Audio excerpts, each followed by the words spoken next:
श्री सद्गुरु ध्येयं सदा परिभवग्नमभीष्टदोहम् तीर्थास्पदं शिवविरञ्चिनुतं शरण्यं भृत्यार्तेऽहं प्रणतपालभवाब्धिपूतं वन्दे महापुरुषते चरणारविन्दं। बोलिए प्रेम से श्री सद्गुरु परम आदरणीय सत्संग प्रेमी महानुभावों, धर्मानुरागिनी पूजनीय माताओं एवं भक्तिमती धर्मशिला बहनों,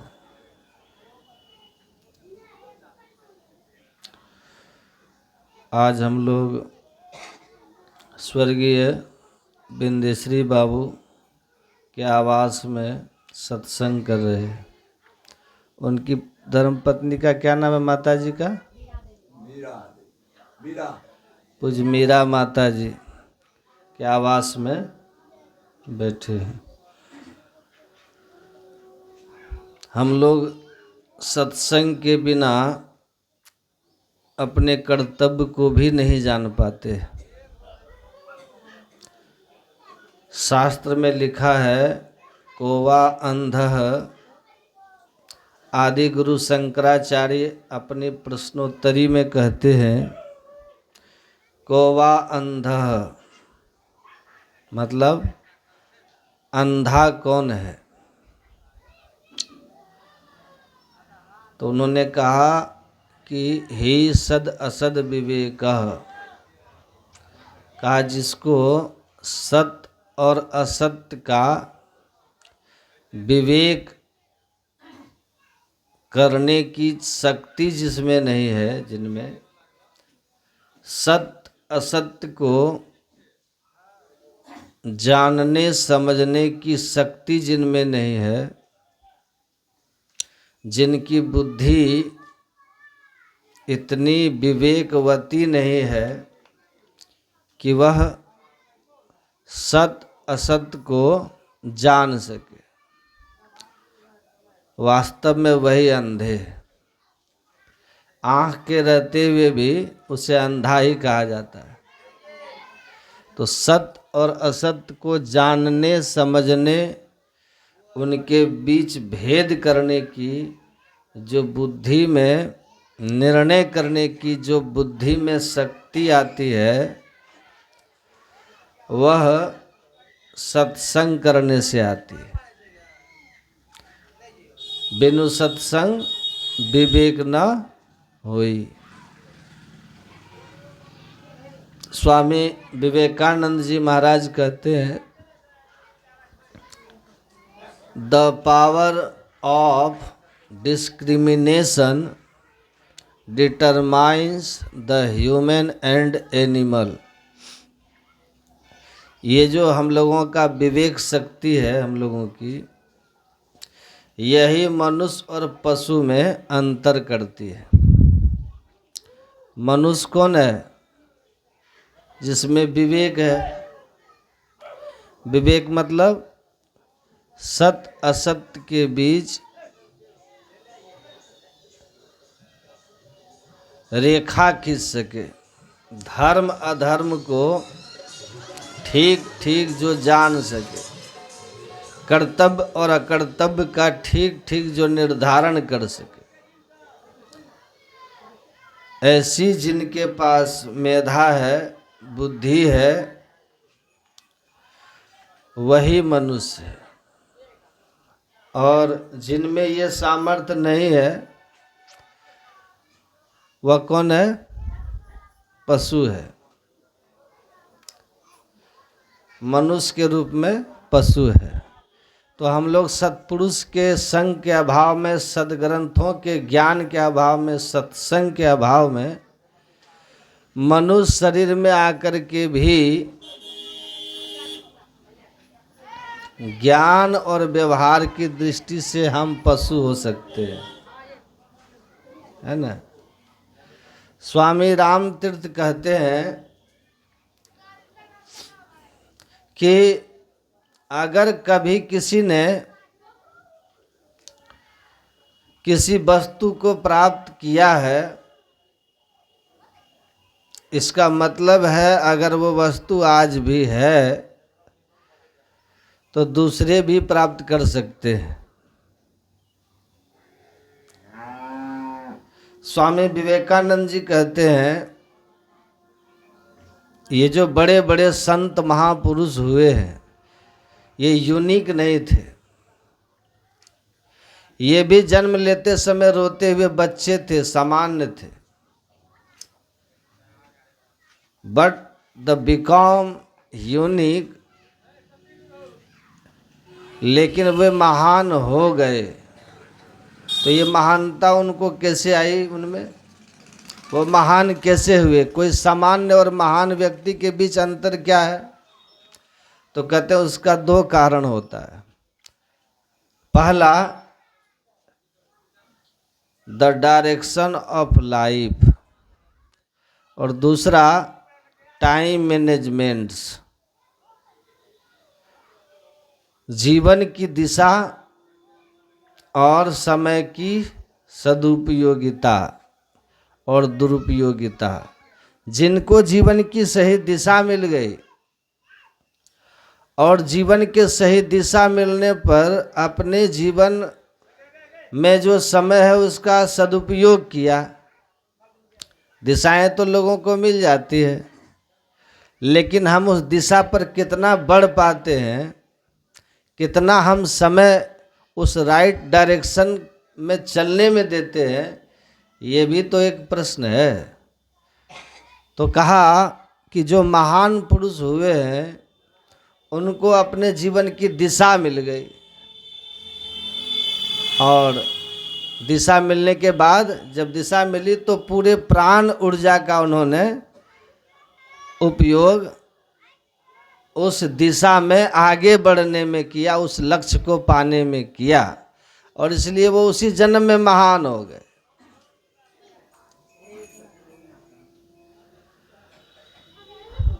तो जीवन की सही दिशा क्या हो?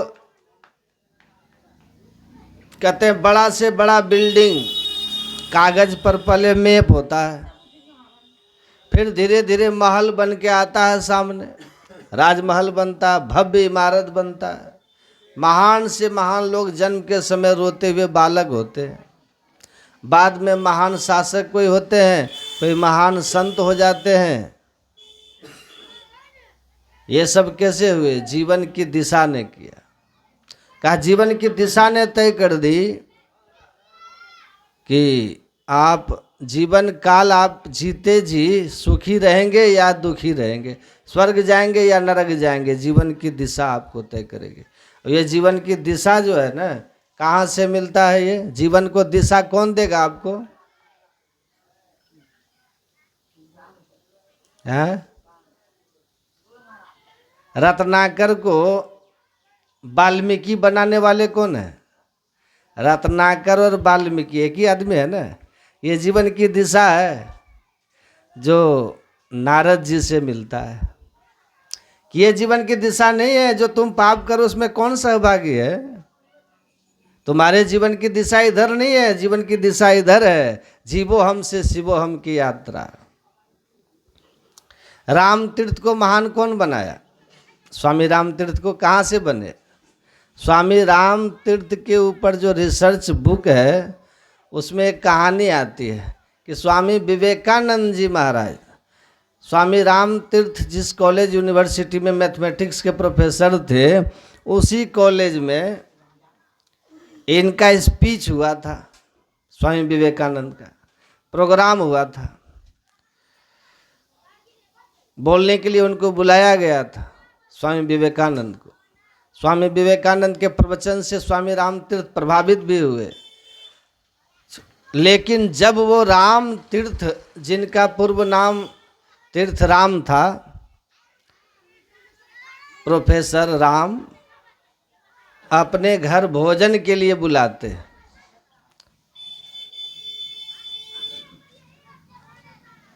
और उस स्वामी विवेकानंद को भोजन कराते हैं। स्वाभाविक लोग बुलाते हैं ना, हम लोग को। विवेकानंद वज्रासन पे बैठे हुए थे और स्वामी राम तीर्थ जो थे, जिनका पूर्व नाम तीर्थराम था, अपने बच्चे को प्यार कर रहे थे, लाड़ दुलार कर रहे थे। स्वामी विवेकानंद के मुंह से एक शब्द निकला उनको देखकर कि जहाँ राम तहाँ काम नहीं, जहाँ काम नहीं राम, तुलसी कबहू ना मिले रवि रजनी एक ठाम। कहा आपका नाम राम है? इशारा उन्हीं पर था विवेकानंद का कि जहाँ राम है वहाँ ये भोग नहीं है, काम नहीं है, भोग इच्छा नहीं है, विषया शक्ति नहीं है, विषय भोग की कामना नहीं है। और जहाँ विषय भोग है वहाँ राम नहीं है। तो आप राम हैं लेकिन भोग में है। जीवन की दिशा बदल गई इनकी वाणी से, स्वामी राम तीर्थ का। स्वामी राम तीर्थ की जीवन की दिशा बदल गई वहीं से। स्वामी विवेकानंद के शब्द ऐसा बाण लगा उनको कि उन्होंने कहा अब मैं अपने नाम को सार्थक करूंगा। और जीवन की दिशा बदलते ही राम तीर्थ, जो तीर्थ राम थे, वो स्वामी राम तीर्थ हो गए। अमेरिका के अखबारों में जिनके लिए निकला था कि भारत के हिमालय के जंगल से एक चलता फिरता हुआ मुर्दा जोगी आया है, इतनी महिमा हो गई थी उनकी। जीवन की दिशा बदली। किसने बदला? संत ने बदला। इसलिए संत की क्या महिमा है। गुरु महाराज क्या कहते हैं कि मुझसे लोगों ने पूछा गुरु महाराज से कि आप इस उम्र में क्यों सन्यास ले लिए।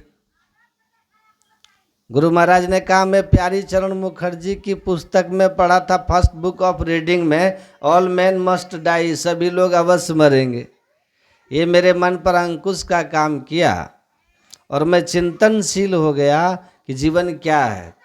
अंत में रामचरितमानस में मिला, देह धरे कर यही फल भाई, अबज ये राम सब काम बिहाई। तो वो ऑल मैन मस्ट डाई किसकी उक्ति है? दार्शनिक की है। अबज ये राम सब काम बिहाई, ये संत तुलसीदास की उक्ति है। संत की बानी लगी, चिट्ठी आधी मुलाकात होती है। आधी मुलाकात, जीवन की दिशा बदल गई। और गुरु महाराज देखिए रामानुग्रह लाल दास से विश्व प्रसिद्ध संत सदगुरु महर्षि में ही बन गए। पहले का नाम क्या था? रामानुग्रह लाल दास। ये जो डायरेक्शन बदलता ना, रज्जब रे तूने गजब किया, सिर पर बांधा मोर, आया था हरि भजन को, चला नरक की ओर, दिशा बदल गई। नरक की ओर दिशा बदल गई, डायरेक्शन चेंज हो गया। संत की वाणी से वाल्मीकि की दिशा पकड़ ली, संत की दिशा पकड़ ली। जही मार्ग श्रुति साध लखावे, तही मग चलत सबे सुख पावे। पाइये सुख हरि कृपा, संसार आशा तज रहे, सपन हो नहीं दुख दोष दर्शन, बात कोटि को कहे। जीवन की दिशा देखिए बदल जाती है। यही तो संत करते हैं, यही तो विवेक है, यही विवेक है। जीवन की दिशा क्या होगी हमारी, इसका निर्धारण आपने कर लिया। और ये निर्धारण कहाँ होगा? सत्संग में होगा ना, यहाँ तय होगा। विवेक सत्संग में मिलेगा। चल सदगुरु के हाट, ज्ञान बुद्धि लाइए। सत्संग में रिद्धि सिद्धि बुद्धि, बिनु सत्संग विवेक न होई। मति की रति गति भूति भलाई, जब जही जतन जहाँ जही पाई, सो जानब सत्संग प्रभाव लोको वेदना आनु पाओ। बस जीवन की दिशा बदलनी है, लक्ष्य मिल जाएगा, थोड़ा आगे या पीछे चलना है, रहना नहीं चलना। विश्वा विष सहजो तनिक सुहाग पर, कहाँ गुथावे सी सहजो बाई, कहाँ से कहाँ चली जाती है। देखिए आप, इसीलिए कहा संत की महिमा। कौन कौन कहत साधु महिमा सकुचानी, शारदा ब्रह्मा संत की महिमा कहते हुए सकुचा जाते हैं। क्यों? कि उनकी वाणी में क्या बल है। देख लीजिए संत की वाणी में क्या। दैत्य वंश में देवोपम प्रहलाद प्रकट हो आया, ये महिमा संत की वाणी की। बस विवेक होगा तो जीवन की दिशा ठीक हो जाएगी। और संत तो यही करते हैं ना, दिशा दिखा देते हैं आपको। और उस संत के बताए हुए मार्ग पर चलिएगा सबे सुख पावे, सब सुख मिलेगा, शांति मिलेगी, मुक्ति मिलेगी, महान हो जाइएगा। और क्या क्या मिलेगा? जैसे ही विवेक होगा, सद्बुद्धि आएगी। पूज्यपाद महर्षि संत सेवी प्रमंद जी महाराज कहते थे, सत्संग सुन करके जिनकी मति ठीक हो गई, बुद्धि ठीक हो गई, विवेकवती हो गई। तो विवेकवती बुद्धि किसको कहते हैं? जो धर्म धर्म के बीच भेद कर सके ना, सत असत के बीच भेद कर सके, पाप पुण्य के बीच भेद कर सके, जीवन के लक्ष्य को समझ सके। तो जब विवेकवती बुद्धि हो जाएगी तो स्वाभाविक है ना कि उस कर्म जो है आपके सही हो जाएंगे। जब कर्म आपका सही हो जाएगा, कर्म प्रधान विश्व रचि राखा, जो जस करे सो तस फल चाखा। तो कर्म की दिशा अगर सही हो जाएगी, डायरेक्शन ऑफ लाइफ ठीक हो गया, तो कीर्ति तो होनी है ना। पापी की अपकीर्ति होती है, पुण्यात्मा की कीर्ति होती है, भक्त की कीर्ति होती है, भक्त की। संत इसको अनुभव किए और अनुभव करके तब बोले कि आप जो इस संसार में हैं, इस संसार में आप जो चाहते हैं, उस चाहना का जो पूर्ति होने वाली है ना, वह ईश्वर की भक्ति में होने वाली है। देखिए, नींद क्यों आता है पता है आपको? सत्संग में नींद क्यों आता है? जिसको बात समझ में नहीं आएगा ना, वो चला जाएगा समाधि में। जिसको बात समझ में नहीं आएगा उसको नींद लगेगा। जो नींद में समझे वो कुछ समझ ही नहीं रहा है। जो सत्संग में बैठ के माथा झुका के सोए, समझिए वो सुन नहीं रहा, वो गया। वो यहाँ आने से नहीं आने से कोई फायदा नहीं है उनको। तो ईश्वर की भक्ति की प्राप्ति में सुख शांति मिलती है। आप सब के सब, हम सब क्या चाहते हैं? सुख चाहते हैं कि नहीं? कोई दुख चाहते हैं? लेकिन सुखी कितने हैं बताइए? सुखी कितने हैं? चाहते तो सुख है, पर सुखी हैं कितने बताइए तो? तुलसीदास जी ने एक बड़ा सुंदर कहा है, धनहीन कहे धनवान सुखी, आ धनवान कहे सुख राजा को भारी, आ राजा कहे चक्रवर्ती सुखी, आ चक्रवर्ती कहे सुख इंद्र को भारी, इंद्र कहे चतुरानन ब्रह्मा सुखी, आ ब्रह्मा कहे सुख विष्णु को भारी, आ तुलसीदास विचारी कहे हरि भक्त बिना सब जीव दुखारी। तो संसार में सुखी होने के लिए परमात्मा की भक्ति करनी पड़ेगी। परमात्मा की प्राप्ति है। परमात्मा का जो अनुभव किया है ना, केवल वही सुखी है, अब बाकी सब दुखी है। नानक दुखिया सब संसार, असुखिया सो जो राम आधार। केवल परमात्मा के शरण में जो है वही सुखी है, अब बाकी सब दुखी है। किसी न किसी रूप में देखिए सब दुखी है। कोई तन दुखी, कोई धन दुखी, कोई मन दुखी। तो सुख चाहिए तो परमात्मा की भक्ति कीजिए, परमात्मा की शरणागति। और ये जो ज्ञान है ना,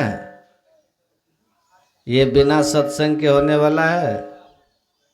सत्संग में परमात्मा की ही चर्चा होती है। संगत ही जर जाए न चर्चा राम की, दुल्ह बिना बारात कहो किस काम की। तो ये जो सत्संग हो रहा है ना, यहाँ परमात्मा की ही चर्चा होती है ना। परमात्मा की चर्चा होती है, परमात्मा की भक्ति की बात होती है। परमात्मा की प्राप्ति में जीव को सुख शांति और आनंद है।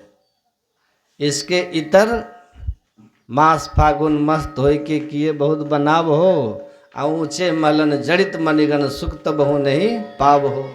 कुल बल रूप बल त्रिया बल पायो सही। का ये सब कुछ आपको मिल जाएगा, लेकिन स्वप्न में भी सुख नहीं मिलेगा आपको जब तक आप ध्यान और सत्संग नहीं कीजिएगा, भक्ति नहीं कीजिएगा। ध्यान सत्संग नहीं कीजिएगा कभी सुखी नहीं होइएगा। परमात्मा को भूल जाइएगा ना तो दो पाया से चौपाया बन जाइएगा, और फिर छपाया। छपाया वाला कौन जीव होता है? बिच्छू को 6 पैर होता है ना। मतलब ध्यान सत्संग नहीं कीजिएगा तो 6 पाया, और भगवान की भक्ति में रहिएगा तो पोजीशन ऊपर की ओर ही जाएगा।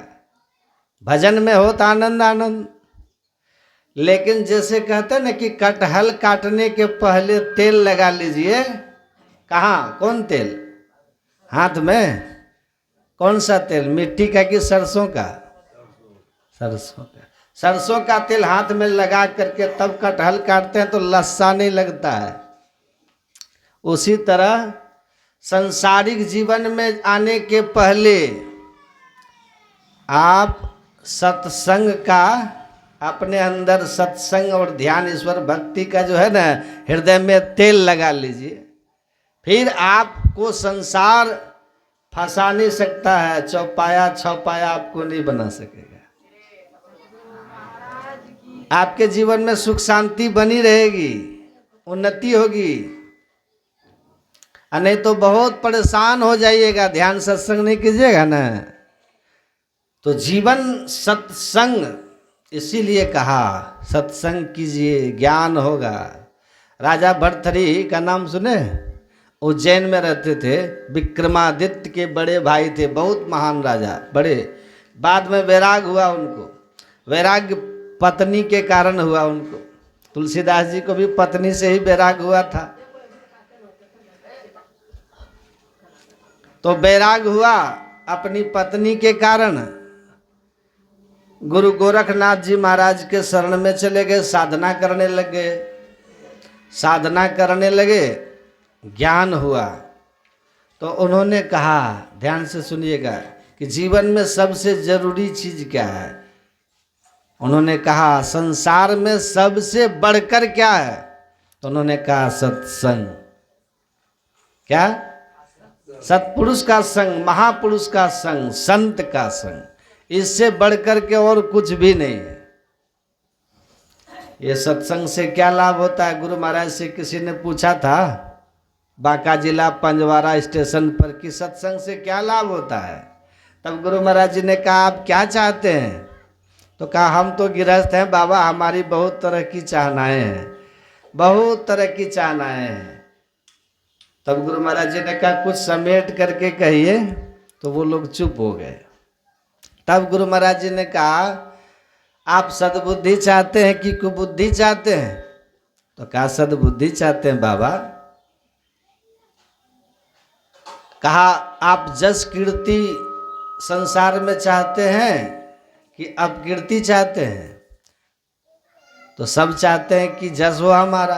अब जस कौन चाहता है? कोई चाहता है? कोई नहीं चाहता। कोई नहीं चाहता अब जस। देखिए आदमी गलत तरीके से धन तो कमा लेता है, लेकिन सुख जो है ना तब आता है जब कोई हृदय से आपको महसूस होगा कि ये हमको हृदय से सम्मान कर रहा है। हृदय से जब कोई आपको सम्मान कर रहा है, ऐसा जैसे आपके अंदर में अनुभूति होगी, उस समय आपको लगेगा कि हम, मतलब आनंद आएगा आपको जीवन में। और ये कब आता है? जब आदमी सत्कर्मी होता है। चोर चुहाड़ को धन दौलत कितनो हो जाए, लोग आदर नहीं करते हैं। भीतर से सब यही सोचते हैं कि धरती का बोझ कब उठ जाए। नहीं कहते उठ जाए, मुंह पे भले नहीं कहेगा, भीतर भीतर सोचेगा अरे कितनो धन दौलत कमा के बाहुबली आजकल नेतो लोग बन गए हैं। तो क्या लिखता है? कुख्यात हैं? सुख्यात नहीं है आप। कुख्यात हैं।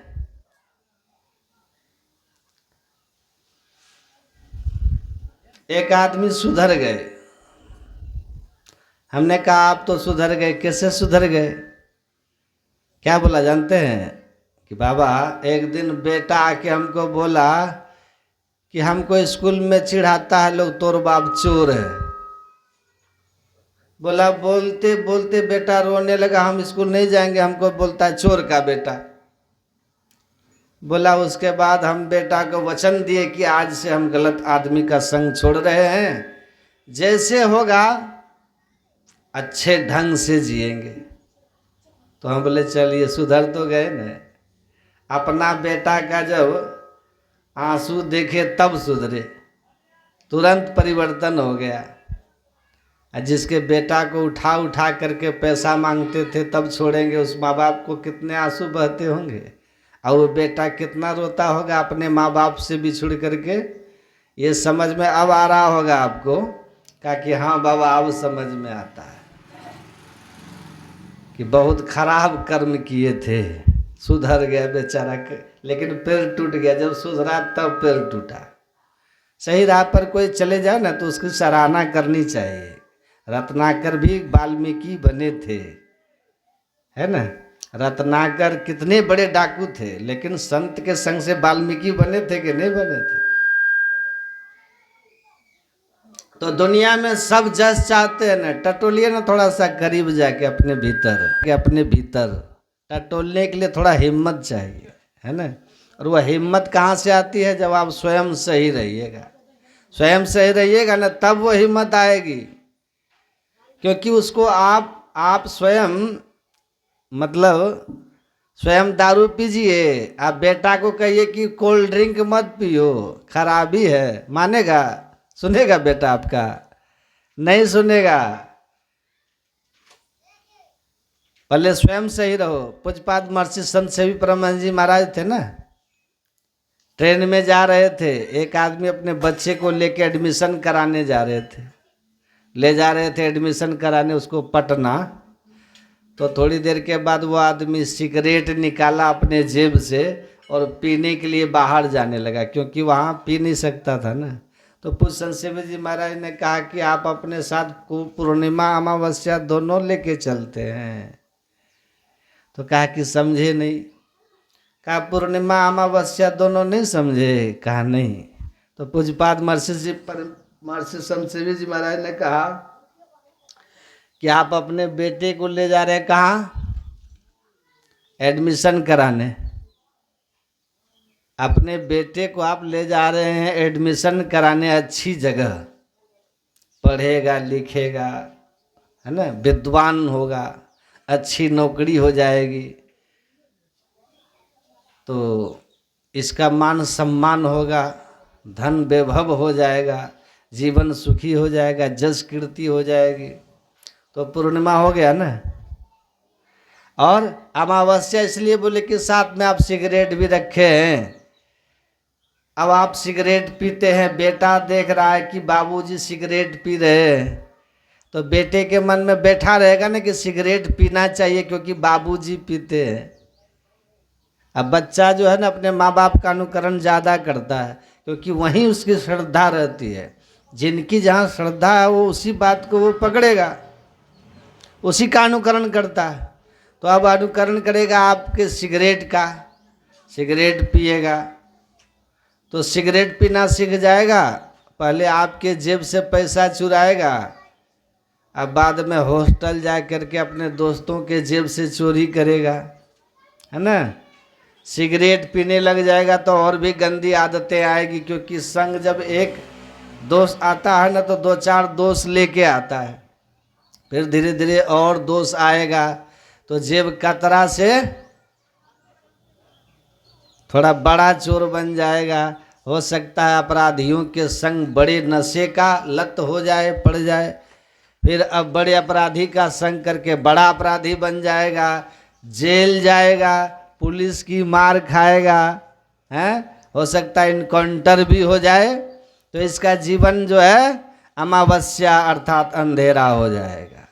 तो आप अपने साथ अपने बच्चे का पूर्णिमा और अमावस्या दोनों रखते हैं।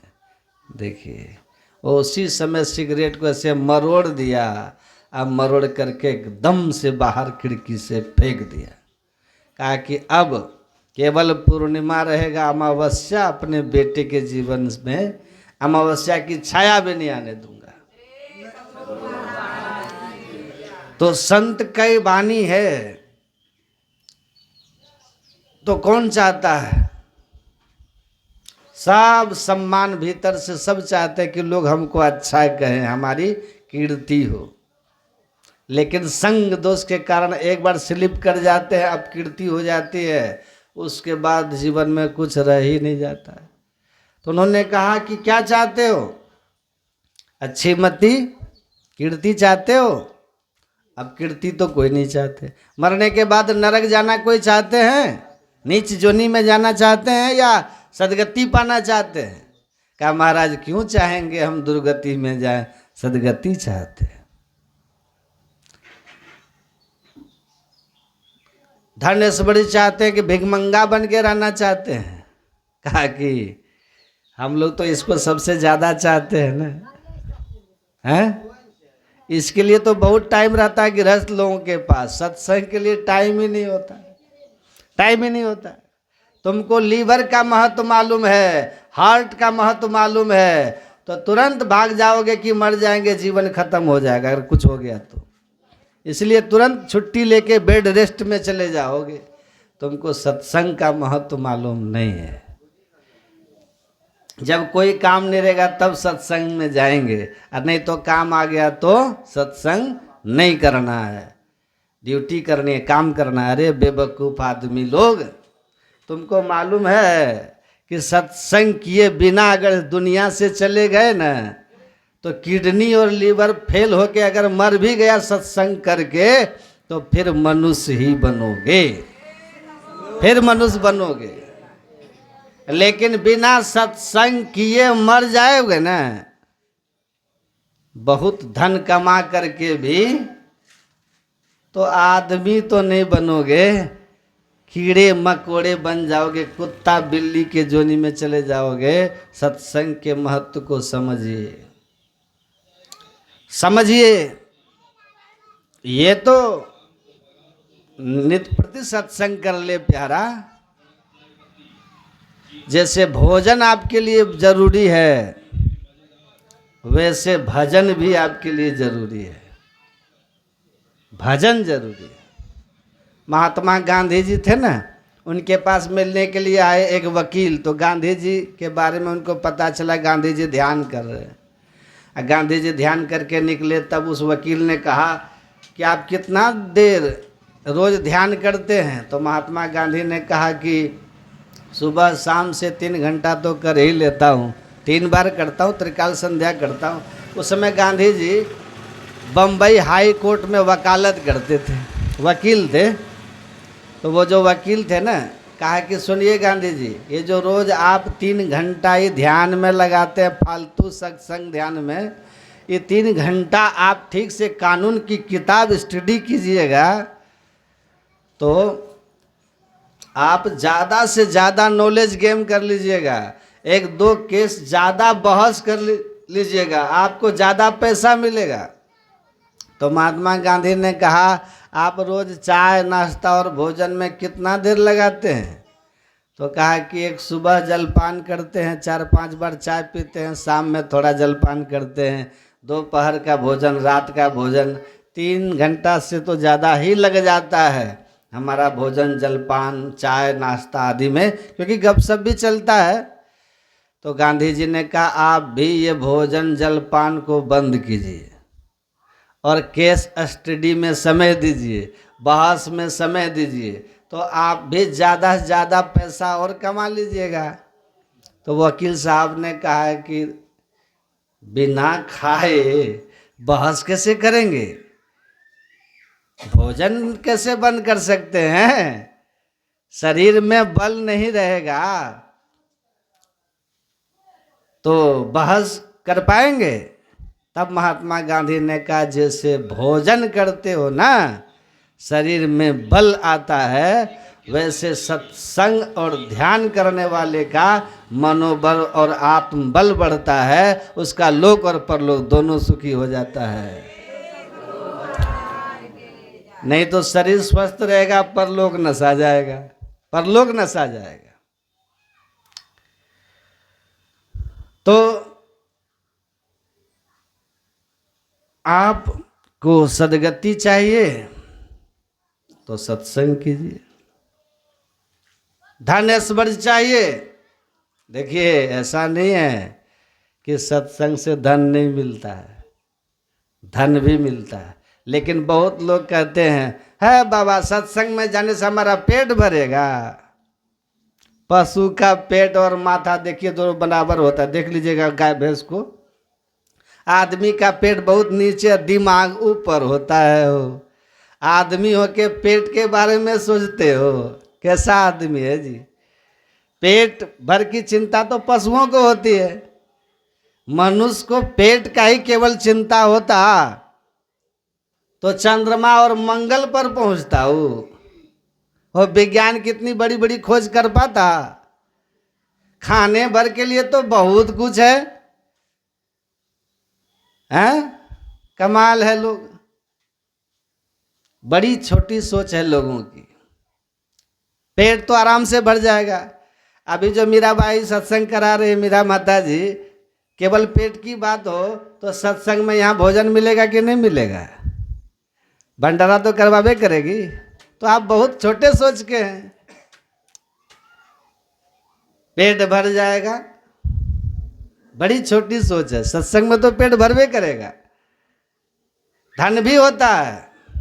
बहुत लोग जो लगन से सत्संग ध्यान करते हैं ना, ईश्वर की कृपा से गुरु महाराज कहे कि जो नियमित सत्संग ध्यान करेंगे, मैं उनको आशीर्वाद देता हूं, उनको रोटी कपड़ा मकान का अभाव नहीं होगा, अभाव नहीं होगा। तो अब क्या कह रहे हैं तुलसीदास जी कि आप ठीक ठीक सत्संग कीजिए तो आपको मति की रति सब कुछ मिलेगा। गुरु महाराज जी ने कहा उन लोगों को पंजवारा में कि अगर आप सद्बुद्धि चाहते हैं, कीर्ति चाहते हैं, सदगति चाहते हैं, धन चाहते हैं और बलपन चाहते हैं, अच्छा, तो ये सब के सब सो जानब सत्संग प्रभाव लोक वेदना अनुपाऊ, वे सबके सब सत्संग के प्रभाव से प्राप्त हो जाते हैं। सत्संग के अतिरिक्त एक साथ सारी चीजें किसी को प्राप्त नहीं होती। धन आपको मिल जाएगा, लेकिन गोस्वामी जी बोले हैं कि बिना सत्संग किए भी धन हो जाएगा, क्योंकि सुत दारा और लक्ष्मी पापी के भी होए। संत समागम हरि कथा तुलसी दुर्लभ दोय।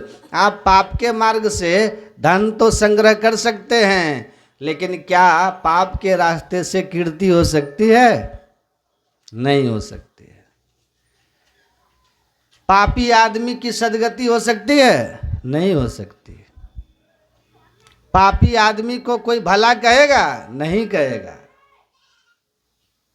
तो न जस संसार में मिलेगा, न अच्छे न परलोक में आपको सदगति होने वाली है।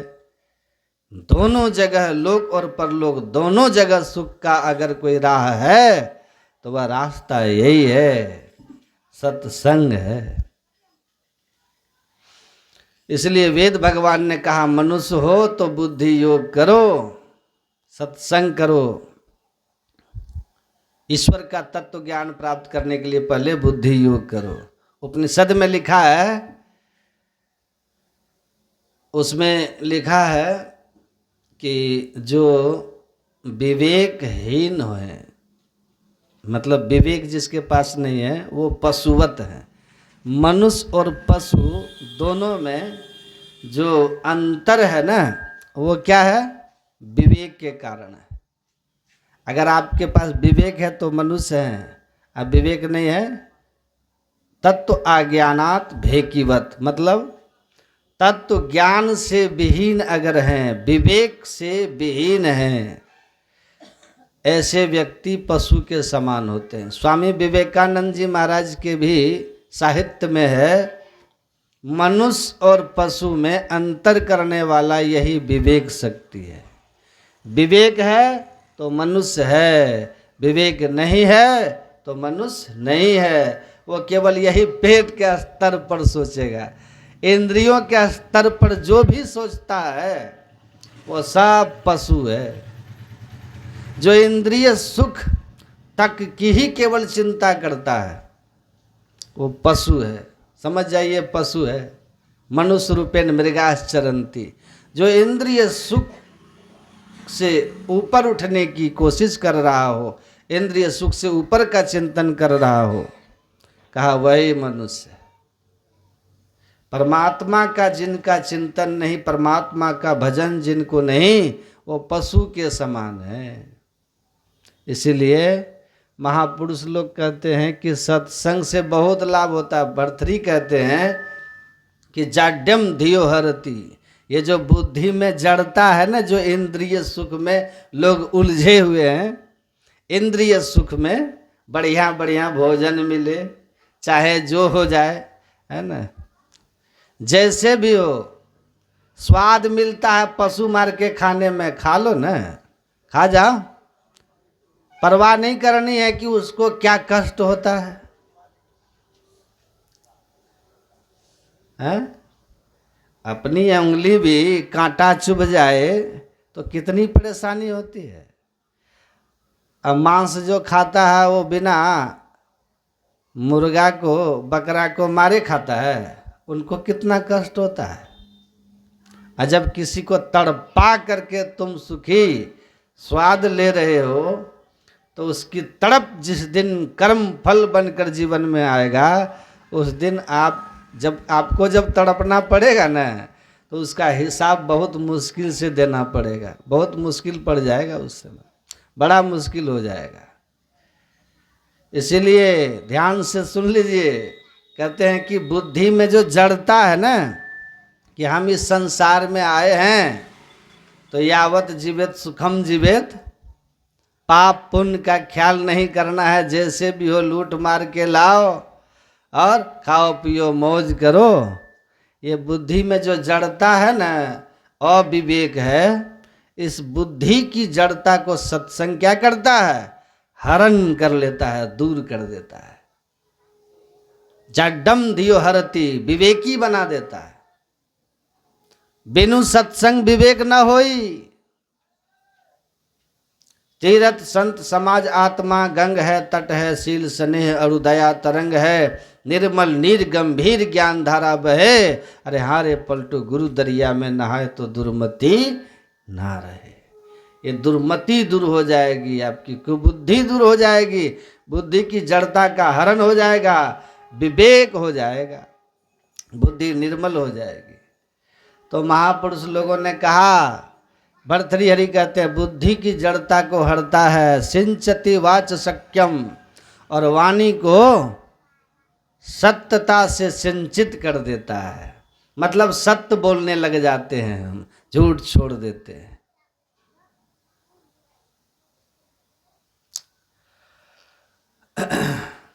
मानोन्नति, संसार में हमारा मान सम्मान बढ़ता है। पापम अपकरोति, पाप कर्म हमसे छूट जाता है। चेतः प्रसादयति, चित्त हमारा सदैव प्रसन्न रहता है जो सत्संग करता है। कीर्तिं तनोति भिक्षुं तनोति कीर्तिम, सभी दिशाओं में हमारा जस कीर्ति बढ़ता है। सत्संगति कथः कथय सत्संगति किम न करोति पुंसाम, वो कहते हैं कहो सत्संग मनुष्य को कौन सा ऐसा सुख है जो नहीं देता है? सब कुछ देता है, सब कुछ देता है। तो जो ठीक ठीक सत्संग करेंगे, ठीक से सत्संग का मतलब क्या होता है? मतलब सत्संग के ज्ञान को आचरण में उतारना, ये ठीक से सत्संग करना है। पहले तो सुनना होगा ना आपको, सुनते सुनते बात समझ में आती है ना, कि जीवन का महत्व क्या है, केवल विषय सुख है या मनुष्य है तो इसके ऊपर भी कुछ हमको करना है। ये ज्ञान बिना सत्संग के होगा? नहीं होता है। आदमी बिना सत्संग के मनुष्य बनता ही नहीं। सत्संग कीजिएगा, सही अर्थ में मनुष्य बनिएगा। अब बाकी देखने में मनुष्य जैसा लगिएगा पर मानवीय गुण आप में नहीं होगा। इंद्रिय सुख पशुओं में भी होता है, लेकिन परोपकार, सदाचार, सुच्याचार, ईश्वर की भक्ति, ये सब किसी पशु में है? बोलिए ना। जब आपने ये सब आप में नहीं है तो आप कौन हैं? देखने में मनुष्य जैसे हैं, लेकिन हैं क्या? क्या हैं? आप में ये सब नहीं है तो आप देखने में मनुष्य जैसे हैं। ये साम न विद्या न तपो न दानम ज्ञानम न शीलम न गुणो न धर्म ते मृत्यु लोके भुवि भारभूता मनुष्य रूपेण मृगाश्चरन्ति। भर्तृहरि महाराज कहते हैं जिनमें ये सब गुण नहीं है वो दिखता है मनुष्य, लेकिन पशु है, पशु है। अकामः सर्व कामो वा मोक्ष काम उदारधि तीव्रेण भक्ति योगेन यजेत पुरुषं परम। आप सकाम हैं या आप निष्काम हैं? मानव शरीर उपासना के लिए ही आपको मिला है, इसको व्यर्थ वासना में यूं ही बर्बाद नहीं कीजिए। जो मानव तन पा करके भी भगवान की उपासना, आराधना, ध्यान, सत्संग नहीं करता वो नर पशु कहलाते हैं।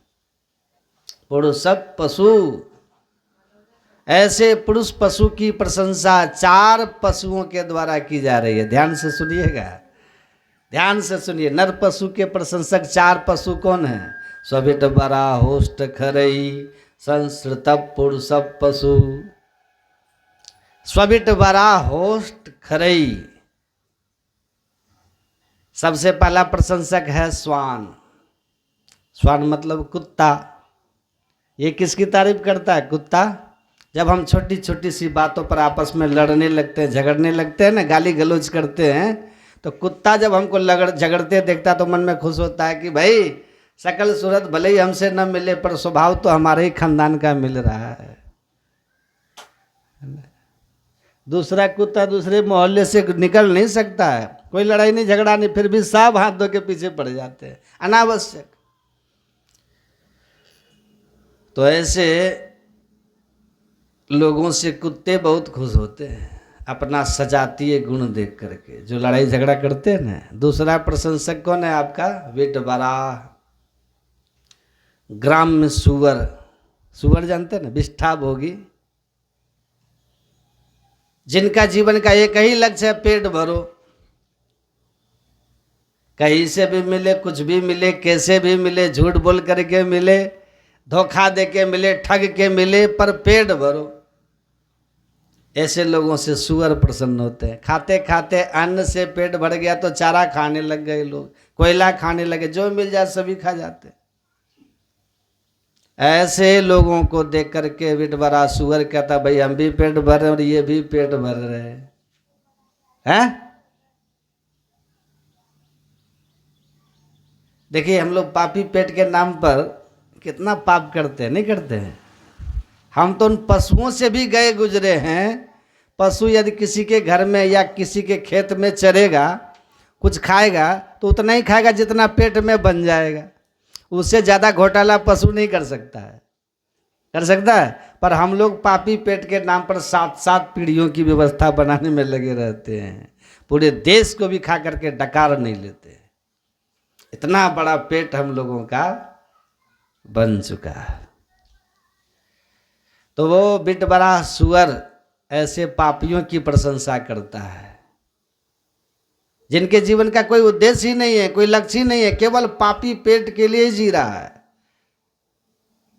सत्संग करने से पेट भरेगा, घोटाला कर रहा है। तीसरा प्रशंसक है ऊंट। थोड़ी सी पद प्रतिष्ठा पैसा प्राप्त हो गया तो गर्भेन तुंगस्य, अहंकार में सीना ताने मुंह उठाए चले जा रहे। साधु संत विद्वानों को प्रणाम करने में भी पोजीशन खराब हो जाती है उनकी। ऐसे अहंकारियों को देख करके ऊंट बड़ा खुश होता है कि चाल चलन तो बिल्कुल हमसे मिलता जुलता है।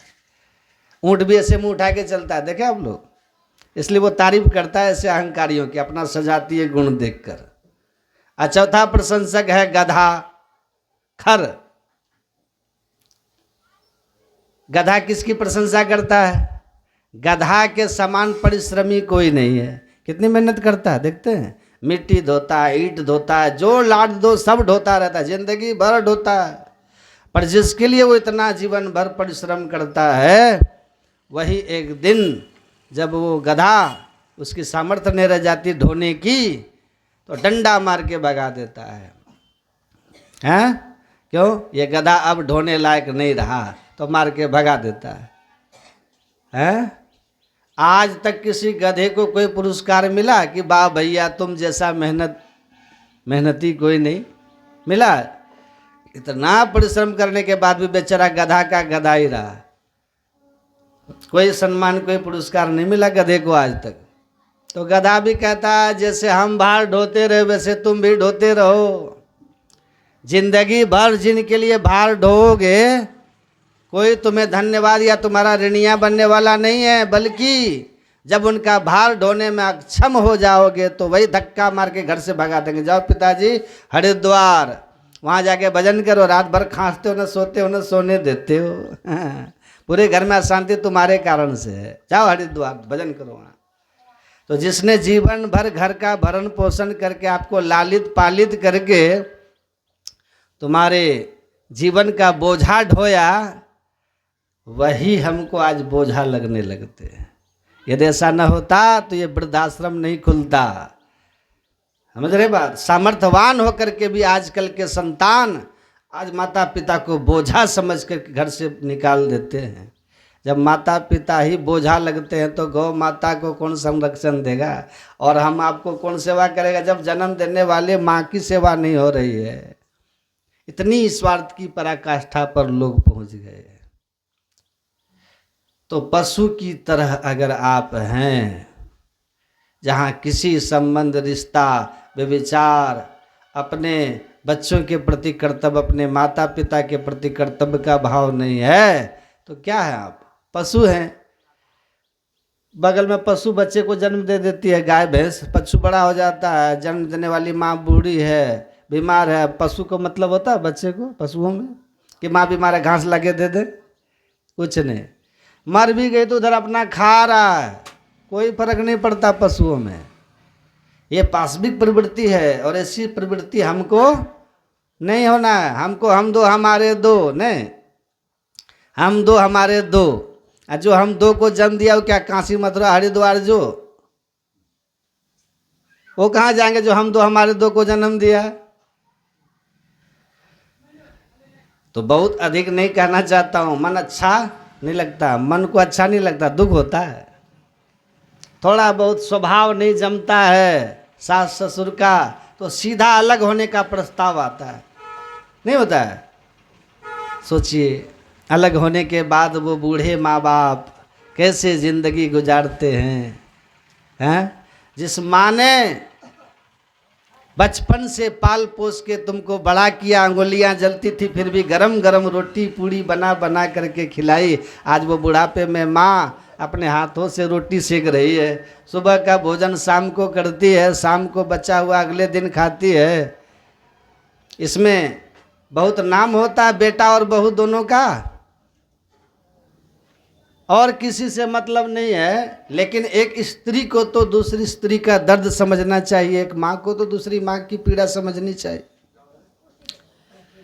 बस यही सबसे बड़ा कष्टप्रद हो गया है। कोई किसी के दर्द को अनुभव नहीं करता है, कोई किसी के दर्द को महसूस नहीं करता है, फील नहीं करते, सोचते ही नहीं कि भाई आज मेरा बेटा स्कूल जाता है तब मैं इतना दुखी हो जाती हूँ, तो मेरी सासू के पुत्र है मेरे पति, वो घर छोड़ करके अलग बैठे हैं, तो उस माँ पे कैसी बीतती होगी, ये कोई नहीं सोचता है।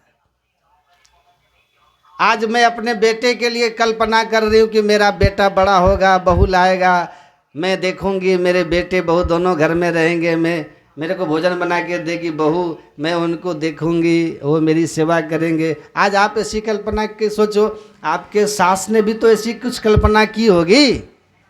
यदि हम उसकी कल्पना को पूरा करने में सहायता करेंगे तो भगवान हमारी भी कल्पना को पूर्ण करने में सहायक होंगे। मैं ये कोई उपदेश नहीं दे रहा हूं या मैं कोई दोषारोपण नहीं कर रहा हूं, ये दोषारोपण नहीं कर रहा हूं, लेकिन इसको सोचिए। गलती सबकी है, बेटों की भी गलती है, सबकी गलती है, मैं ये नहीं कहता हूं, लेकिन इतना जरूर कहना चाहता हूं, एक माई दूसरी माँ का दर्द तो अनुभव करे। तो मेरा युवा पीढ़ी से एक अनुरोध है, आप बहुत टाइट हो, आपके पास 10 से 15 मिनट का ही समय हो, और अगर आप उसको पूजा कर रहे हैं तो मेरी तरफ से आज से पूजा पाठ बंद कीजिए, दिया बत्ती भी मत कीजिए, मंदिर भी मत जाइए, लेकिन आपके घर में जो बड़े बूढ़े हैं ना, चाहे वो आपके दादा दादी हो, माँ बाप हो, नाना नानी हो, है ना, उनके साथ 10 से 15 मिनट बैठिए, बात कीजिए उनसे। आप जो कह रहे होंगे वो शायद उन्हें समझ में नहीं आएगी, वो जो कहेंगे आप न समझ पाए, कोई फर्क नहीं पड़ता है, लेकिन वृद्ध व्यक्ति के साथ अगर उसकी पुरानी स्मृतियाँ बांट ली जाए, मेरा विश्वास कीजिएगा, अगर आप अपने घर के बड़े बूढ़ों के साथ 10 से 15 मिनट बैठते हैं और ऊंच पूजा पाठ नहीं भी करते हैं, तो ऊपर वाला वो वक्त आपके पूजा पाठ में ही लिख देंगे और आपको वही पुण्य मिलेगा। इतना अपने घर के बूढ़े बूढ़ों के साथ किया जाना चाहिए। ध्यान रखिएगा, बचेगा यहाँ कोई नहीं, बूढ़ा सबको होना है। जो आज बूढ़े हैं वो कल जवान थे, जो आज जवान है कल बूढ़े होंगे। अपने घर की वृद्धावस्था का मान कीजिए, उन्हें समय दीजिए, सम्मान कीजिए, उसके साथ बैठिए, इससे बड़ी पूजा और क्या होगी। सिद्धांत को बदलिए, ऐसा नहीं होना चाहिए। सास ससुर को माता पिता की तरह आदर देना चाहिए, सम्मान करना चाहिए, सेवा करनी चाहिए। और सास ससुर को भी थोड़ा चाहिए कि बेटी के 1000 दोष छिपा लेती है और बहू का प्रचार कर ले फिरती है। जैसे बेटी की कमी को छिपा लेती हो ना लोगों से, लेकिन उसको डांटती हो सुधार के लिए, वैसे बहू के दोष को भी छिपाइए, उसको उसके मुंह पे जाके कहिए, पब्लिक में मत कहिए, पड़ोसी में जाके मत कहिए, वरना आपको अपना कैसे मानेगी। तो हमको इस व्यवहारिक ज्ञान को भी समझना है। धन वैभव लेकर के नहीं जाना है, भाई से बेईमानी नहीं करना है। भगवान राम और भरत की परंपराओं के हम लोग हैं। देखते हैं कैसे राजगद्दी एक दूसरे को दे रहे हैं, तुम्हारा हक तो तुम्हारा हक, फुटबॉल बना दिए। तो सब छोड़ के जाना है, तो इन बातों को भी ध्यान देना है। जहाँ प्रेम है वहाँ लक्ष्मी बसती है, वहाँ शांति, वहाँ आनंद है। इसलिए मेल प्रेम से रहना सीखिए। तो गधा कहता है कि हमने भी बहुत ढोया, तुम भी ढो, परिणाम किसी को नहीं मिलने। अंत में यही कहता है, तुमने हमारे लिए किया ही क्या। नहीं कहते बेटा लोग, बोलो तुमने हमारे लिए किया ही क्या है। तो ऐसे नर पशुओं के ये 4 पशु प्रशंसा करते हैं। स्विट बरा होस्ट खरई संस्कृत पुरुष पशु। इसलिए मानव जीवन केवल खाने पीने सोने के लिए नहीं है। जिस उद्देश्य से प्रभु ने दिया है उस लक्ष्य को मत भूलिए। जीवस्व तत्व जिज्ञासा। जीव का उद्देश्य क्या हो, तत्व को जानना है। खाना पीना आहार निद्रा भय मैथुन पशु में मनुष्य में बराबर है। उससे ऊपर उठ के यदि आपने कुछ अपने लिए नहीं सोचा, नहीं जाना, तो नर में और पशु में क्या अंतर रह गया है। ज्ञाने नहीं ना या धर्मे नहीं ना पशु भी समाना।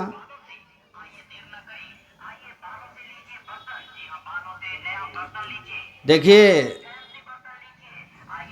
धनवान हो जाना या ऊंचे पद पे पहुंच जाना, समझ रहे हैं, ये बहुत बड़ी बात नहीं है।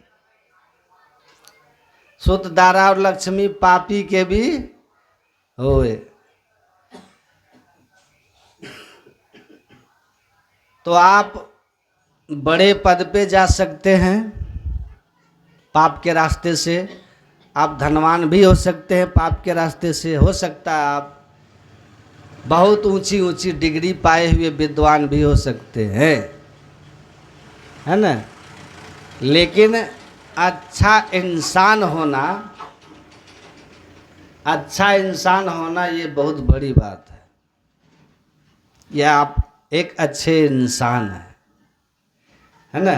तो अच्छा इंसान होना चाहिए। तो आप अच्छा इंसान बनिएगा ना, तो इससे बड़ा क्वालिफिकेशन और कुछ नहीं होता है कि एक आप अच्छे इंसान हैं। जिनमें ये सब गुण नहीं है वो दिखता है मनुष्य, लेकिन पशु है। और जब पशु हैं तो आपसे हम उम्मीद क्या कर सकते हैं? उससे लोग क्या उम्मीद कर सकता है? एक राजा थे ना भारत में, बिंबिसार, उनको राजगीर थे ना, राजगीर है ना, वहाँ के राजा थे वो, मगध नरेश थे बिंबिसार। कोई संतान नहीं हो रही थी तो बहुत परेशान थे। वैद, हकीम, डॉक्टर, तीर्थ, मंदिर, यज्ञ, हवन सब करा लिए। 18 वर्ष तक ये तपस्या उनकी चली राजा बिंबिसार की। तब जाकर एक पुत्र हुआ जिसका नाम था अजातशत्रु। इतिहास में है ये, ध्यान से सुनिए आप लोग। अजातशत्रु हुआ।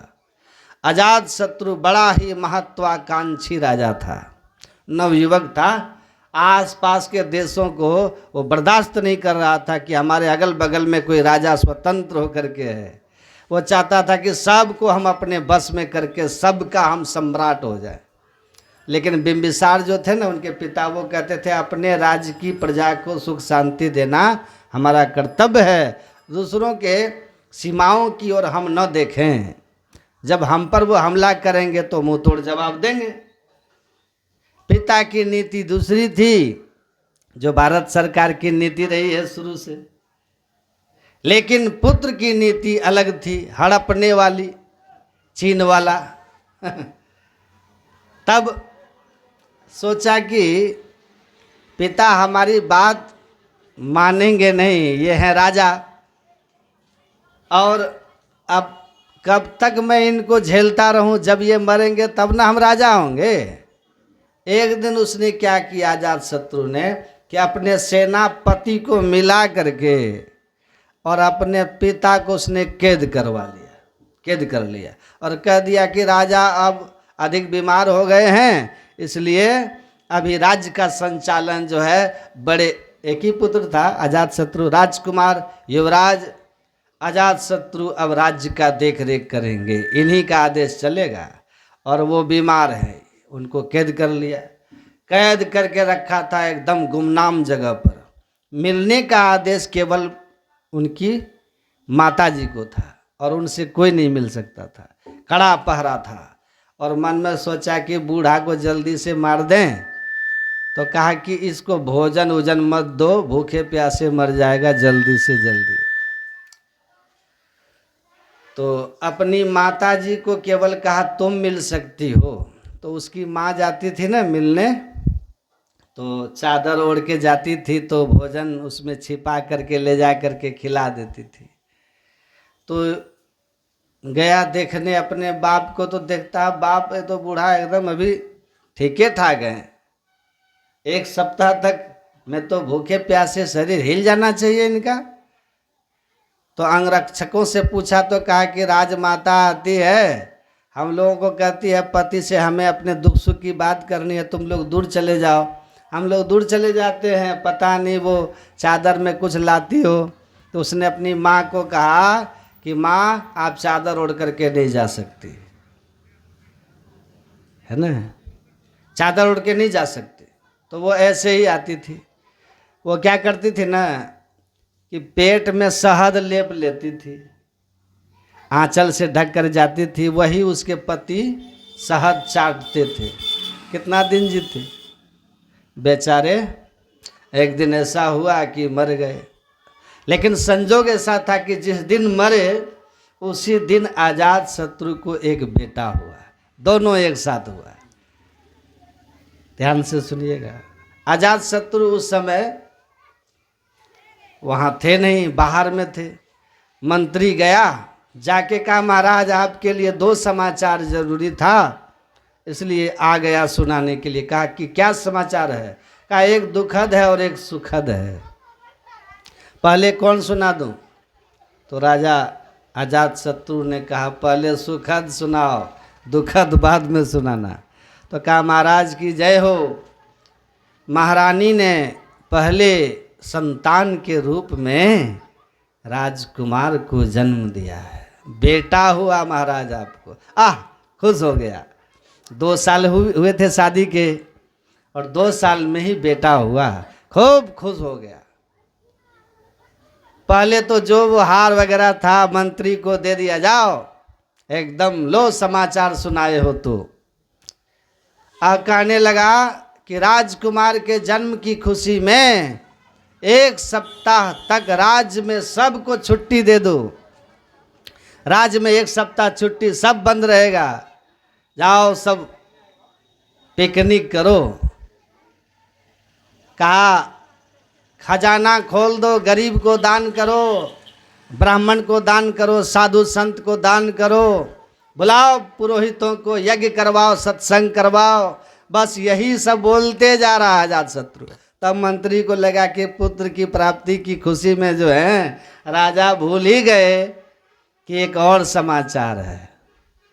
तो कहा कि राजन एक और समाचार है जो दुखद समाचार है। कहा क्या? कहा कि सुनाओ, पुत्र प्राप्ति के सुख के सामने दुख का कोई समाचार का कोई मतलब नहीं है, सुनाओ, बेफिक्र होकर सुनाओ। कहा महाराज आपके पिता पूर्व महाराजाधिराज बिंबिसार की मृत्यु हो गई है।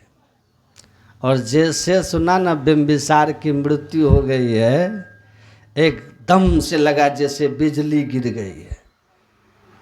इसलिए कि उसको दिमाग में अब घूमने लगा, अरे हमारे शादी के तो 2 साल हुए, बिना किसी परिश्रम के हमको पुत्र हो गया, तो हम इतने खुश हैं, इतने खुश हो गए हैं।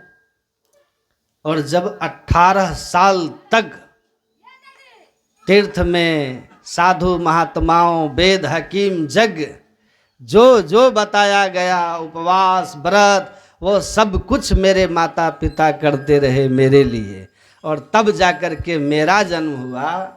उनको कितनी खुशी हुई होगी, 18 वर्ष की तपस्या के बाद मैं हुआ था, कितनी खुशी हुई होगी।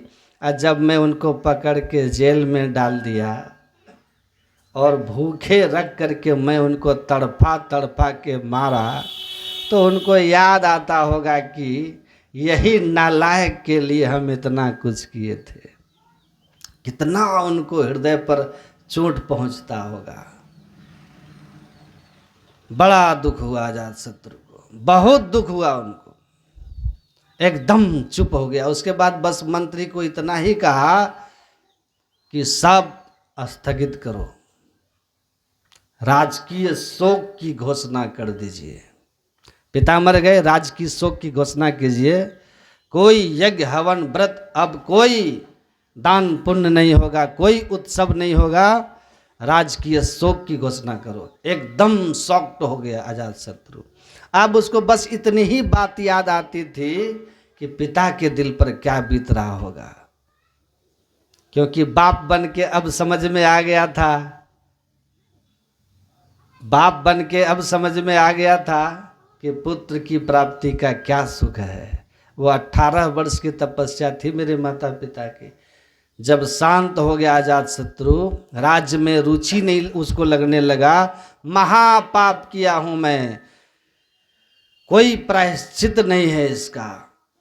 तब भगवान बुद्ध जब आए, ध्यान से सुनिएगा, उनके राज्य में भगवान बुद्ध जब आए तो भगवान बुद्ध से मिलने गया अजात शत्रु, और भगवान बुद्ध को जाकर के उसने अपनी सारी आप बीती बताई, व्यथा बताई।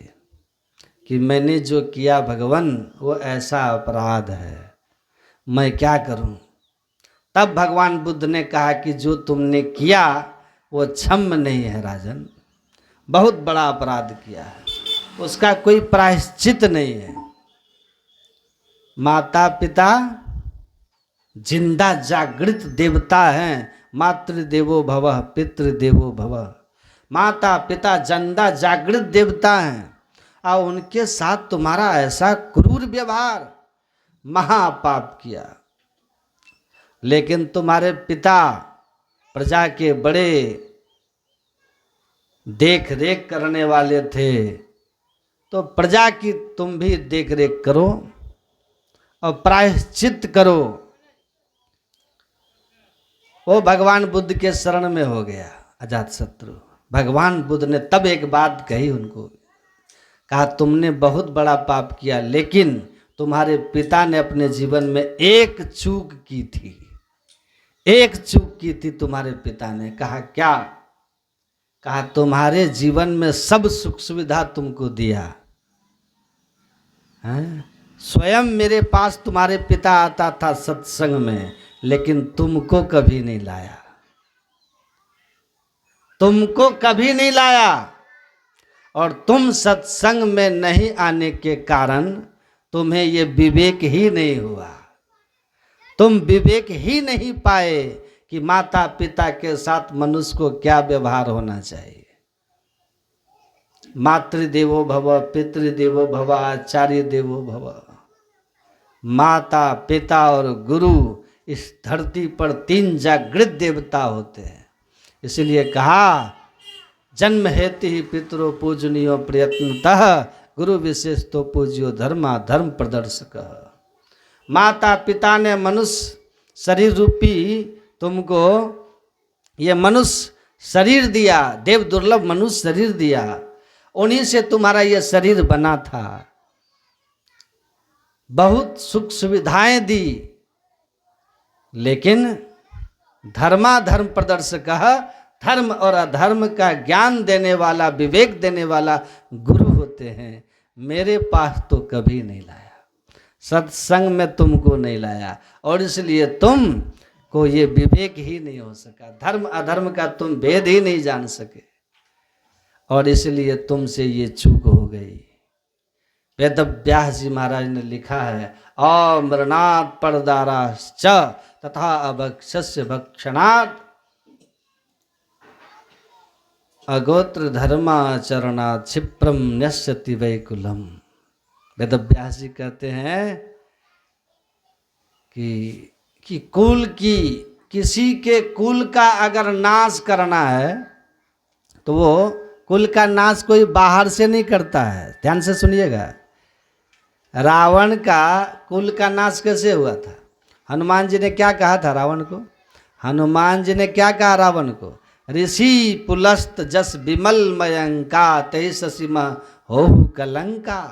कहा हे रावण, तुम जिस कुल परंपरा के हो ना, उसकी बड़ी कीर्ति है।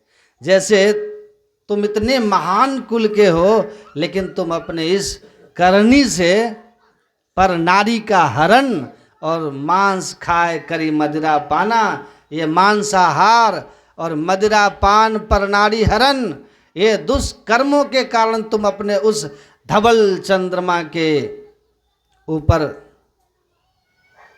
कलंक हो गए हो, दाग हो गए हो। ये तुम्हारे कुल का नाश कर देगा।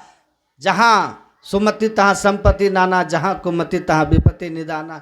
जहाँ सम्मति है, सुबुद्धि है, वहाँ विवेक है, वहाँ नाना प्रकार के सुख सुविधा संपत्ति है। और जहाँ कुमति आ गई वहाँ विनाश है। तुम विनाश को आमंत्रित कर रहे हो रावण। यही बात लिखते हैं वो वेद व्यास जी महाराज। संतान अगर झूठा हो, झूठ बोलने वाला संतान हो, 5 महापाप गुरु महाराज बोले ना, झूठ, चोरी, नशा, हिंसा और व्यभिचार। अगर अमरनाथ, अगर पुत्र झूठ बोलने वाला है, संतान झूठा है आपका, झूठ का पाप, परनारी गमन करने वाला है, अभक्ष भक्षण करने वाला हो। अभक्ष मतलब मांस, मछली, अंडा, दारू, शराब, इन सब को भक्षण करने वाला हो, खाने पीने वाला हो, तथा अधर्म का आचरण करने वाला हो। जितने आचरण अधर्म के हैं उन आचरण को, धर्म का पथ छोड़ के अधर्म के पथ पे चलने वाला हो। कहा किसी कुल में ऐसा एक भी पैदा हो गया ना, तो जैसे घर के दीपक से घर में आग लग जाती है, घर का ये संतान अपने कुल का संहार कर देता है, कुल का नाश कर देता है।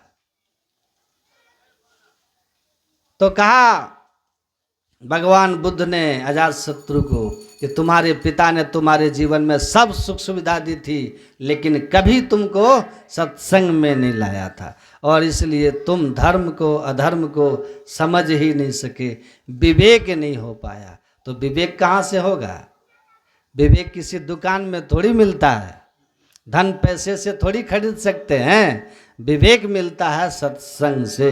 काशी नहाए मथुरा नहाए प्रयाग रे, 4 धाम तीरथ करी आए मन का नहीं सुधार रे, बिनु सत्संग ज्ञान नहीं उपजे, कर ले जतन 1000 रे।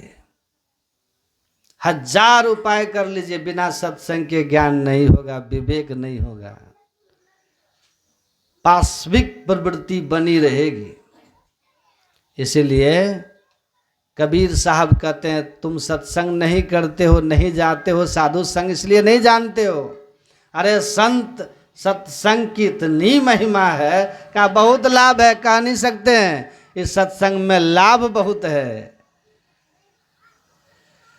तुरंत मिलावे गुरु से, गुरु मतलब ज्ञान से, बहुत लाभ है। और लाभ की तो गिनती कराते हुए कहते हैं सूरदास जी महाराज, जा दिन संत पाहुने आवत, तीरथ कोटि अनहान करे फल दर्शन ही ते पावत। करोड़ों तीर्थ स्नान करने का फल साधु महात्माओं के दर्शन से प्राप्त हो जाता है। दर्शन से तीर्थों के स्नान का, करोड़ों तीर्थ स्नान का फल मिल जाता है। 33 कोटि देवताओं का पूजन करने से जो पुण्य प्राप्त होता है वो सत्संग में सहज प्राप्त हो जाता है।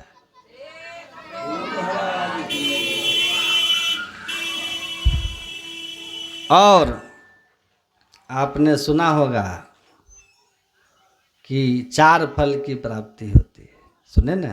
सुनी समझई जन मुदित मन मज्जई अति अनुराग, लहि 4 फल अचत तनु साधु समाज प्रयाग।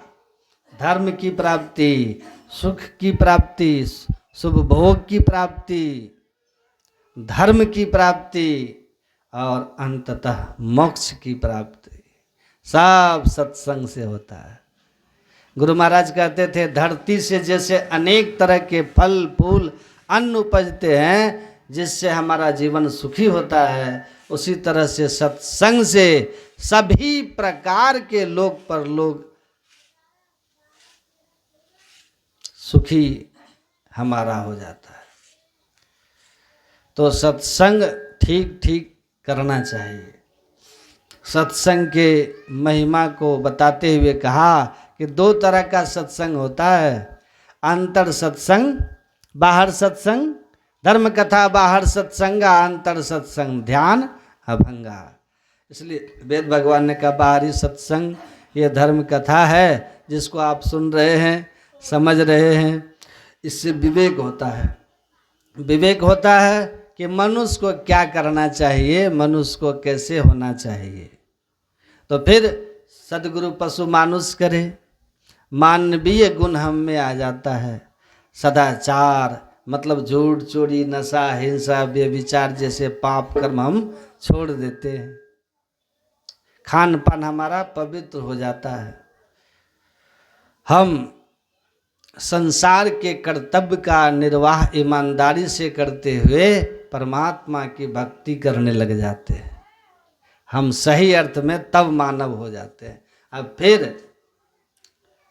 फिर ध्यान सत्संग में जैसे जैसे हम आगे बढ़ते जाते हैं हमारे अंदर शक्ति आने लगती है, आत्मबल, अनेक तरह की सिद्धियां आ जाती है, अनेक तरह की सिद्धियां आती है, अनेक तरह की शक्ति जिसको हम अनुभव करने लग जाते हैं।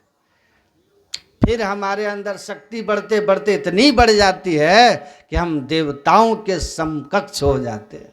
जैसे देवता के श्राप आशीर्वाद आपके लिए बहुत कल्याणकारी और विनाशक होने लग जाता है। ऐसी शक्ति हम में आ जाती है, देवी शक्ति। जाओ काम हो जाएगा तो हो जाता है, काम बन जाता है। जो कह दिए सो कह दिया, हो गया। संपूर्ण देवताओं की तरह उनके अंदर सामर्थ्य आ जाती है। और साधना जब और आगे जाती है तो इतनी शक्ति आ जाती है कि स्वयं परमात्मा को जान जाते हैं, अब परमात्मा ही हो जाते हैं। तब देवा नाम अपि देवत्वम, तब देवी देवता हाथ जोड़ के खड़े हो जाते हैं, देव निरंजन होए। मनुष्य परमात्मा को जान लेता है। किस्मत में जो ब्रह्मा कर्म फल लिखा है, संत की कृपा से वो कर्म फल भी मिट जाता है, कर्म फल मिट जाता है। काटों फंदा कर्म का जो कोई मेरा होए, उलट लिखूं तेहि भाल में मेट सके न कोई। तो कर्म फल को मिटाने की क्षमता आ जाती है। इसी के लिए अंतर सत्संग करना होता है, जिसमें मानस जप सुन रहे थे ना, मंत्र जप, इष्ट रूप का ध्यान, ज्योति योग और नाद योग है। ये अंतर सत्संग है, ध्यान है ये।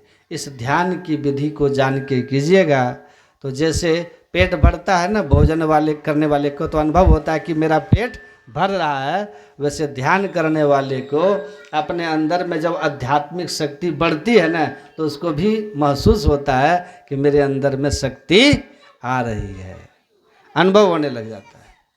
लेकिन दीक्षा में शर्त लगा दी गई है, इस प्राप्त शक्ति का दुरुपयोग नहीं करना है। तो जिन पाया तिन छिपाया, वो छिपा लेते हैं।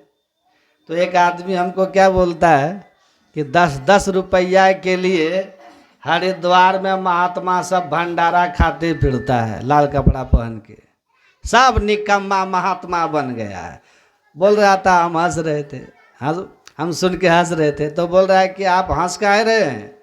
हम बोले आप बोल रहे हैं इसलिए हमको अच्छा लग रहा है। आप बोल रहे हैं हमको अच्छा लग रहा है। साधु निकम्मा सब है, 10 रुपया के लिए भंडारा खाते दौड़ता है, भेष बना लेता है, गेरुआ कपड़ा पहन लेता है, बैठ के खाता है। भारत में बहुत अच्छा धंधा है कि नहीं खटना हो तो बाबा बन जाओ, है ना। जब घर में भइल खटपट तो चल मठिया में झटपट, और मठिया में कहा टहल तो रमते रहल। मठिया में कोई टहल कहा काम धाम करो तो कहेगा जाते हैं हरिद्वार फ्री में खा के घूमेंगे, काम काहे करेंगे। तो कहा ऐसे निकम्मा लोग। बोल रहा था, हम अपना मुस्कुरा रहे थे कि भाई बढ़िया है, बोलो। जो बोल रहा है उसकी जो समझ है वही ना बोलेगा, है। जिनकी समझ की जो लेवल है वही बोलेगा, तो वही लेवल है, बोल रहा है। तो हम हंस रहे थे तो बोला, हम बोले हमको दुख थोड़ी हो रहा है, क्या क्यों, हमको अच्छा लग रहा है। हम बोले आप बोल रहे हैं, हम वैसा हैं ही नहीं, न हम आलसी हैं, न भंडारा खाते फिरते हैं, न केवल झूठा भेष बनाए हैं, तो हम दुखी क्यों हों, दुखी क्यों हों। लोग तो साधु को देख के कहते हैं ना, कहने वाले तो कहबे करते हैं। केवल आपको पाप कर्म छोड़ करके सत्संग और ध्यान करना है, बस अपना संसार का काम करना है। अब बहुत आपके जीवन में आनंद आ जाएगा, देखिएगा आनंद आ जाएगा, सही अर्थ में मनुष्य हो जाइएगा। और सबसे बढ़कर मरने के बाद जो स्वर्ग होता है वो तो बाद में, ये जीते जी जीवन काल में आप अपने आप में स्वर्ग का सुख अनुभव कीजिएगा। आप हो सकता है कि झोपड़ी में रहते हैं, लेकिन आपके जीवन का आनंद ऐसा होगा कि बड़े बड़े महल वाले उस आनंद के लिए तरस रहे होंगे। ऐसा आनंदमय जीवन हो जाएगा। और संतान, आपकी सारी संतानें सत्संग के प्रभाव में ऐसी हो जाएगी कि आप लोग उदाहरण देगा कि देखिए उसके बच्चा कितना शिष्ट है, कितना भला है उसका बेटा, आज्ञाकारी पुत्र होगा। क्योंकि सत्संग में उसका संस्कार बन जाएगा, ज्ञान हो जाएगा, विवेक हो जाएगा। तो पुण्य भी होता है अपार, संसार में भी जस कीर्ति सुख सुविधा, और जब इस दुनिया को छोड़ के जाइएगा ध्यान सत्संग करके, तब परलोक में भी आनंद से रहिएगा और एक दिन भक्ति करते करते मोक्ष को भी प्राप्त कर लीजिएगा और आना जाना हमेशा के लिए खत्म हो जाएगा। इससे बढ़कर और कुछ भी नहीं। इसीलिए गुरु महाराज कहते हैं सत्संग से बढ़कर के कुछ है मैं कह नहीं सकता, सत्संग हमारी श्वास है, नित्य प्रति सत्संग कर ले प्यारा, तेरा कार्य सरे सारा, सार कार्य का निर्णय करके धर चेतन धारा। गुरु महाराज कहते हैं तुम नित्य नियमित सत्संग ध्यान करो, तुम्हारा कोई काम संसार में रुकने वाला नहीं है, संसार का कोई काम नहीं रुकेगा, लोक परलोक तुम दोनों तुम्हारा बन जाएगा, बस ध्यान और सत्संग में लगे रहिए। तो इसीलिए संत लोग समझाते हैं कि आप जो जीवन की दिशा सही होगी, जस कीर्ति हो जाएगी, स्वाभाविक है मरने के बाद दुर्गति नहीं होगी। महर्षि संत सेवी जी महाराज कहते हैं दुर्गति नहीं होगी, क्योंकि कर्म अच्छे हैं, सत्संग किए हैं, ध्यान किए हैं। मुक्ति भले नहीं होगी इस जन्म में, तो स्वर्ग होगा, किसी श्रीमान कुल में पुनर्जन्म होगा या योगी कुल में जन्म होगा, और आगे चल करके फिर मुक्ति हो जाएगी। तो जीवन की दिशा कहाँ से सुधरती है? सत्संग में। वो मज्जन फल देखिए तत्काला, अकाक होए पिक बकऊ मराला, ये महिमा है इसकी, सब कुछ मिल जाता है सत्संग से। गुरु महाराज ने कहा कि मैं सब जगह गया और मैंने देखा मुझे संत मत के अतिरिक्त शांति का स्थान कहीं नहीं दिखा। संत मत मतलब संतों का मत विचार ज्ञान, संतों के ज्ञान में जो अपने को रखा वही सुख शांति और आनंद को प्राप्त किया। इसलिए गुरु नानक देव जी महाराज कहते हैं सुनिए सरा गुना के गाह, सुनिए शेख पीर पति शाह, सुनिए अंधे पावही राह, सुनिए हाथ हो असगाह, नानक भगता सदा विकास, सुनिए दुख ताप का नाश। गुरु नानक देव जी कहते सुनिए, सुनिए किस तरह से सुनिए? सुनिए समझे जन मुदित मन। एक पुस्तक में पढ़ रहा था, उसमें श्रवण पर उन्होंने व्याख्या किया है और उन्होंने उसमें लिखा ये ज्ञान मैंने भारत से उधार लिया है। ईमानदार आदमी था, ईमानदार आदमी है, अमेरिकी राइटर है कोई, लेकिन कहा कि भारत से उधार ज्ञान है। उसमें वो लिखते हैं ज्ञान के 4 सोपान में पहला श्रवण, आप भी जानते हैं श्रवण मनन निधिध्यासन और तब अनुभूति और मुक्ति। तो पहला है श्रवण, सुनना, सुनिए संतों को सुनिए या अध्ययन कीजिए, तो वो कहते हैं सुनना। तो श्रवण क्या है? श्रवण की पूरी व्याख्या क्या है? हमने अभी, मैं अगर अभी फ्रेंच में बोलूं, इंग्लिश में, आप कोई समझे नहीं तो सुन तो लिए आप, लेकिन समझे पल्ले नहीं पड़ा, और नहीं समझे तो ये सुनना सुनना नहीं है। श्रवण जो है, जो वेदांत का श्रवण है, वो इस केवल कान में आवाज घुसने का नाम नहीं है। श्रवण के बाद वेदांत में मनन है। इसलिए गोस्वामी जी कहते हैं सुनी समझहि जन मुदित मन।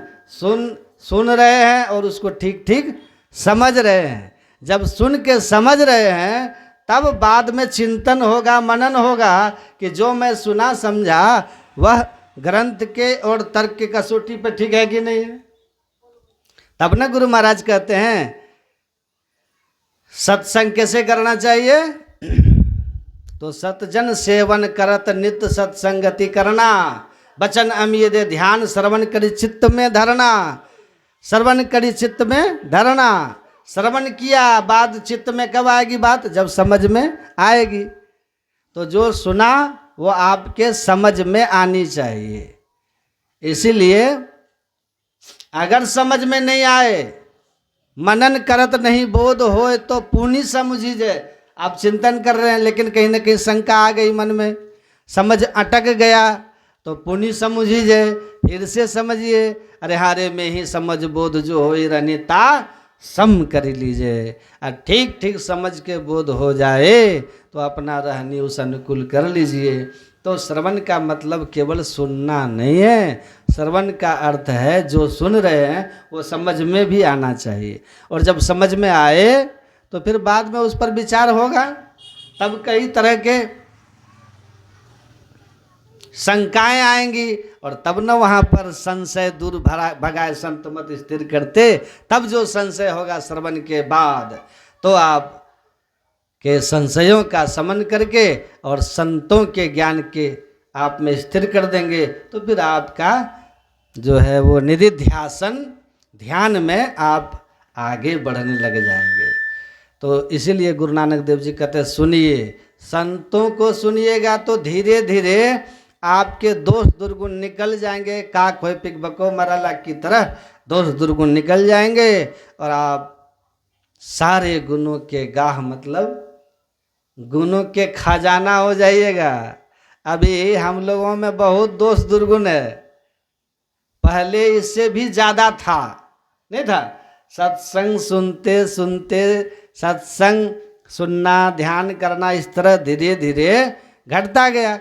आप सबका भी घट रहा है, घटेगा ही, स्वाभाविक है ना? जीवन की दिशा सही है तो परिवर्तन तो होना ही है ना, थोड़ा आगे थोड़ा पीछे, लेकिन होना तो होना है। और चल रहे हैं तो कभी फिसल भी जाएंगे। कबीर साहब कहते बस देखना, मार्ग चलते जो गिरे ताका नहीं दोष, ये माया है गिरा भी देगी, लेकिन कह कबीर बैठा रहता सिर रख कर रहा कोस, गिर के वहीं गिरे मत रहना, फिर उठ के आगे बढ़ना।